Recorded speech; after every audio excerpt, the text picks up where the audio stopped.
is a little film that I hope will perhaps draw some of the points out of the Norway film I hope you've just seen, and then allow you to get on with having a discussion about the points that arise without me being in the room. These are 5 of the big questions that keep being raised by people in the events that have happened so far: Perth, Dundee, Glasgow and Falkland in Fife. Perhaps the top question is one about tax, because everybody knows Norway is a high tax economy. Everybody knows how much it costs to have a pint of beer in Norway, and for some reason in Scotland the price of a pint of beer could be said to lead our thinking about the whole of democracy. Trying to set aside for 1 minute just how kind of poor that is really as a marker of anything, it's obviously saying that Norway feels expensive, and it feels like that's not our kind of society. And do you know, at the moment that's absolutely right. First thing to say, for the Norwegians a pint of beer is not that expensive. They have a high wage, high cost economy, so that for them it's actually not quite as eye-watering as it is for us coming into it. The next thing to say is our tax levels here in Britain are unbelievably low. We've been like boiled frogs since Thatcher, in that we've slowly adapted to changes about taxation so that really what we pay now seems to be to us normal, whereas actually across most of Europe it's really low. There's very unfair aspects to our taxation. Something like VAT is about as unfair as you get, because it's a flat rate tax, so poor folk pay it the same as rich folk. And our VAT is 20%, which is higher than many other countries. So if you want tax, if you want excellent services, and this is the next bit, then you must have high tax. Services, let's talk about that. In Norway, it's illegal to make profit from education. And that means that the education service is fantastic, because all the officials, the politicians, the professionals, all the kind of high class folk, although they don't really recognise class, all those folk are in the public system. So that increases solidarity, and it means that their services are fantastic. That's why you pay tax. If you live in Sweden, you have the world's best old folks care. You wouldn't dream of going out with your council-run home. Your only hope is you manage to stay in and get there when you grow old. That's how good state provision is. That's what your taxes are for. If you have children, and begorra, if we didn't have children, there would be no tomorrow.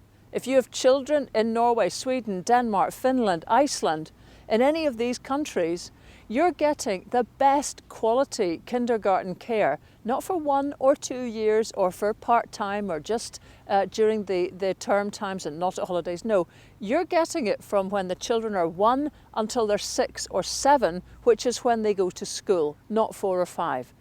So for all of that, with a small contribution that works out at about 200 quid a month maximum, for all of that in your taxes, you get all those things taken care of. Do you think if you could be certain you would never need to buy private healthcare, education, insurance to make sure that you're protected against the bad standards of care generally in Britain? Do you think if that was all bought for you by your taxes, do you think you might give a few bob more in your taxes too? Because I think you probably would. And there's a final point: trust. The levels of trust in the Nordics are the highest in the world. That's trust between citizens and their government, and citizens and citizens. And this really matters, because people know that if they pay their tax dollar, or their tax kroner we should say, they will get these services. They won't have their money spent on vanity projects, on political dogma, on Trident, on systems like universal credit, which are killing people right now in Britain. That does not happen, even when there are Conservative governments running their countries. So you trust enough to pay taxes because you don't think it's going to go to unsavoury ends. In Britain, you couldn't be sure of that. But in Scotland, we have the highest trust levels in the UK. So we're beginning to pull away from a British model, which is based on quite correct levels, high levels of citizen mistrust of government. And whilst that mistrust exists, you cannot effectively have a proper society, and you will not pay the taxes necessary to have cohesion, decent systems, and to eliminate poverty. So beer, taxes, it's just the start of a far better way of running a life. The second question that people ask a lot is about diversity within Norway. They see that it's a very white society. To be honest, Scotland within the UK is pretty white as well. But of course, there was the terrible incident with Anders Breivik, who killed 72 people some years ago. And all the Nordic countries have got far-right parties which are gaining in popularity in voting. So the things to say about that, well, the first thing is that none of the Nordics had empires. And that means they didn't have colonies, it means they didn't have a commonwealth, and they haven't had the situation Britain's had of a relationship with countries very far across the world and a regular input of those people over the last century. So people arriving in the last wee while in the Nordic countries have been a bit of a shock to the system. The way that they've managed to progress so well is partly because they're very homogeneous, similar kind of societies, where everyone roughly thinks the same thing. Everyone is Lutheran. There's very few deviations of any great size. So actually trying to accommodate difference, I think, has been a big problem for them. People arriving in Norway and Sweden do not speak Norwegian and Swedish, refugees. They do tend to speak English when they arrive in Britain, and they're very often joining communities that have been established for a very long time. That's not true in the Nordics, so it's been more difficult to integrate. Perhaps the biggest problem for the likes of Sweden has been the very high standards they've got for anyone to have any kind of job. Even a manual job needs qualifications. You don't get qualifications unless you speak very good Swedish, and you don't speak very good Swedish if you arrive as a teenage refugee at the age of 11, which is the average refugee. They know they've got a problem and they're trying to fix it, but it'll take some time. Norway, well, some people have said to me the problem for Norwegians is that they are intolerant of the intolerant. By that, they mean that if you take certain societies and ethnic groups who don't rate human rights very highly, who don't rate women's rights very highly, they have almost no time for them. So that has a difficulty because there are now large Muslim populations who have not been integrated very well. So yes, there's a bit of an issue there, but they come from a very, very different place to Britain that has had integration because of our colonising efforts over the last century and more. Third question, and this is a toughie, can we have an oil fund as an independent Scotland?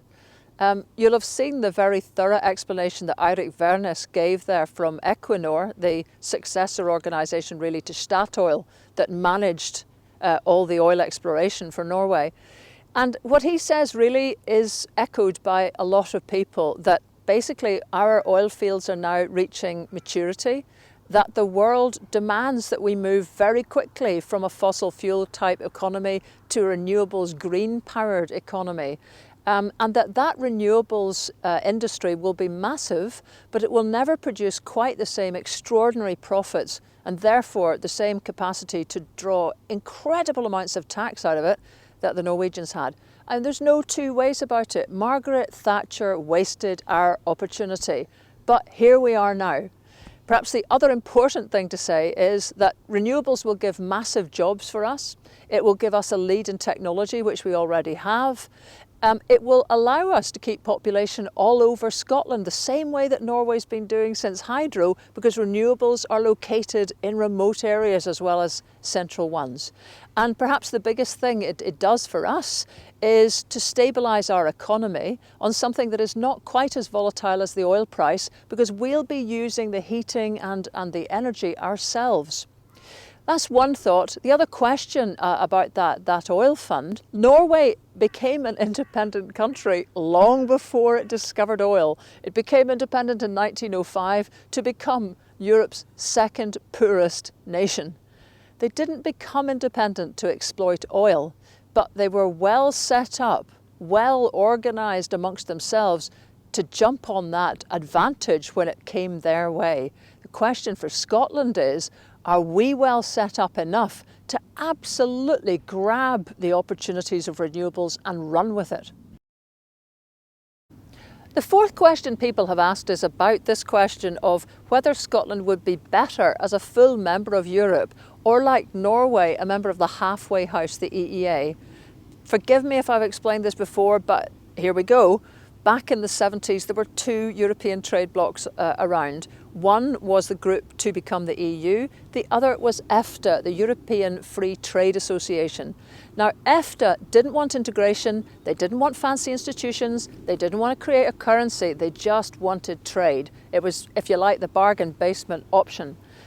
Britain used to be a member of EFTA, lots of people did. But as the EU began to, well, the EC began to become the EU and amassing more powers with more ambition, with structures, with institutions, that attracted lots of members over, including Britain, who felt the EU was the meatier kind of bloc to be part of.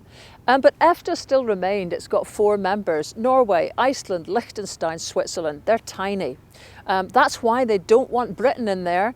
And just recently, we're talking now at the beginning of November, the Norwegian Prime Minister, who is a Conservative, told Theresa May on a visit to Oslo with no equivocation whatsoever, we didn't want Britain in because you're too big and you'd wreck our organisation. So, Scotland, different question. Absolutely the right size for being in the halfway house. Would it do anything for us? Well, maybe's aye, maybe's no. What Norway gets out of it, as Oyvind explained, is that it manages to not have its political sovereignty taken from it to quite the same degree. Now that's kind of questionable because every regulation the EU passes has to be observed by Norway, whether they like it or not. And actually, Norway observes more EU regulations than Sweden, and Sweden is an EU member. So maybe there's a thing about the illusion of control which was important for Norwegians, and maybe it's not so important for us having been EU members. The common fisheries policy is a big thing. Norway and particularly Iceland have economies that are very dependent on fish. So the common fisheries policy that allows access by boats of every other country wasn't going to happen for Iceland, and pretty well wasn't going to happen for Norway either. Because they rate their remote areas and their fishing interests.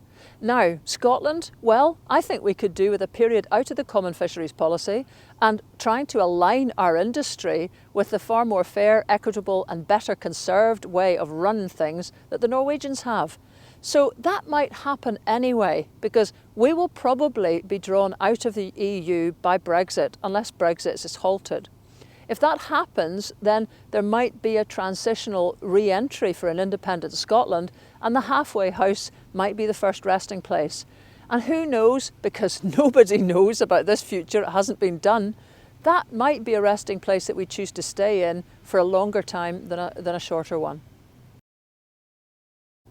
The last one is land reform, and actually this really has been the most frequently asked question, and it might be because people know it's something that's very dear to my heart. I hope that it's because, particularly in the Norway film, it's so crystal clear what a huge impact the ownership of land has had on the development of Norway. Why, people ask, are we taking so long to get on with it here? And I wish I had an answer. Of course, some of the big ways of dealing with land ownership issues are reserved, some of those taxation powers, but the bulk of them aren't. We could be doing stuff that the Norwegians have already done, and the Danes. There you have a situation where you can't buy productive land, that's farming land, the likes of what we're sitting in around here. You can't buy that unless you've done 5 years at agricultural college. That's why the second biggest private landowner in Scotland is now a Dane, Anders Poulsen, because he wouldn't be able to buy a square inch of what he's able to buy here with no questions asked in his own country. He also currently pays no tax on it, unlike any other place really within the Nordics. We could have done that. We could also have a tenants' farmers' right to buy. The Irish had that in 1903. It changed their country. And if the First World War hadn't intervened, that same device would have been extended to Scotland. It didn't happen. It still hasn't happened, but it would mean about 5,000 tenant farmers were able to buy their farms overnight. And you know, in terms of private owners of land, that would, gosh, I'd need to do the maths, but I think it would increase it by tenfold, that one decision. And there's other things that are slowly beginning to happen. There are community buyouts, but here's the thing. Much as community buyouts are great, and you may know I spent 8 years as a trustee of the Isle of Egg Trust, and it was life-changing. The point is that in Norway there are no community buyouts because there are fair land laws. There are hundreds of thousands of landowners, so one guy doesn't get to decide absolutely everything, as is still the case in Scotland. Now, just not to beat ourselves up, the Norwegians never had feudal land ownership, and that has been the nightmare for us. But we still haven't weeded it properly out of our system. And I hope this should raise questions in your mind about how we managed to persuade a governing party that we absolutely must have a greater diversity of who owns land before we do more rollout of forestry and more rollout of wind turbines, both of which are putting millions into the pockets of people who have been feudal landowners for far too long.